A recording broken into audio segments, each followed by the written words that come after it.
Hey guys, it's Vampire Mike from Sega CD Universe. So I just wanted to talk about a couple games I got a while back that I forgot to mention in one of my other videos, or maybe they showed up or I got them a little later, and a few movies as well. So let's start with the games. I eventually did pick up Cursed Mountain on the Wii. I hear it's a pretty good survival horror game.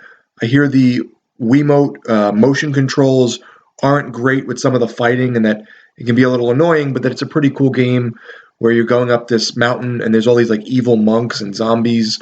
And I think you're trying to find I want to say you're trying to find your brother. Yep. So I've been waiting to get this one. There was a really cool special edition, but it was kind of expensive.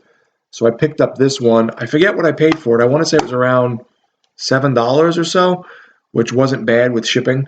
But it looks pretty good. Like I said, I've been on a kick of playing my Wii more often, and I like kind of the darker games, so it looked interesting. The other thing I picked up with a GameStop coupon I had a couple months ago, I think I ended up paying about $5 for it after the coupon, was Muramasa the Demon Blade. This is a cell shaded action platformer, I believe, and it's supposed to be really, really good. They also released, I think, an updated version on the Vita, if I'm correct, but I didn't have it when I had the Vita that I remember, and it just looks really great. Supposedly the graphics are really nice, and it's got like this Japanesey watercolor flair to it, where you can, I think, run around and like fight things and beat bosses and upgrade your character or some crap.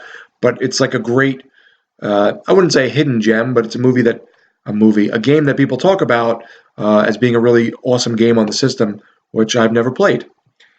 And now to the movies.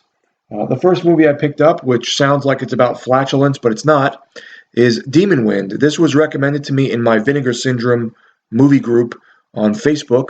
I checked it out on, I think it's in full on either YouTube or Amazon Prime, and I picked it up with some credit I had. It's sort of like an Evil Dead knockoff with this guy going to this like haunted house and all this crap happening to him and his friends, and there's like demons and all this weird stuff. It was pretty cool. It was a cool little B movie, pretty fun, and I like some of the special effects and the weirdness of it. So check out Demon Wind if you haven't seen it. I also picked this up as a recommendation from the Vinegar Syndrome group. It is Raw Force. This is a action, like I guess it's like an action adventure movie where these martial arts masters are going to this island and they're fighting zombies, but it's supposed to be really crazy and over the top. They compare it usually to things like Samurai Cop or Miami Connection, which I really enjoy as well. So I really look forward to checking out Raw Force. I hear it's just really bad, goofy fun, and I'm always in the mood for films like this. So I picked this up from eBay with my eBay bucks and a little money, and it was recommended to me numerous times. So I'm hoping that I really enjoy it, and I think I will.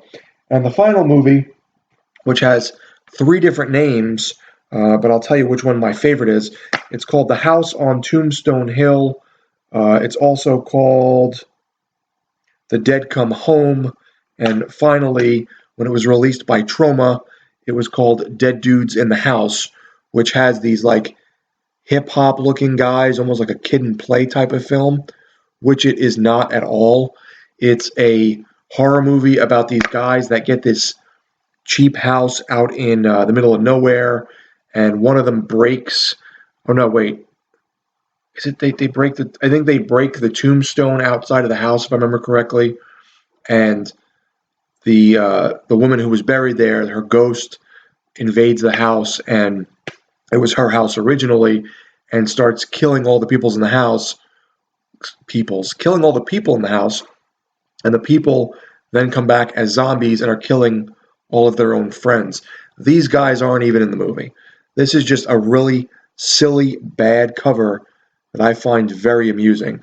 It obviously has the other artwork on the inside, which is a little, it's cool, a little more horror-centric, but a little boring as well. So I like that really silly Dead Dudes in the House cover, but it was a pretty fun movie. I watched this on, again, it was either YouTube or Amazon. I don't recall which, but check out these movies for some good B-movie goodness if you haven't seen them, and let me know what you guys think of the games and the movies if you have played and seen them.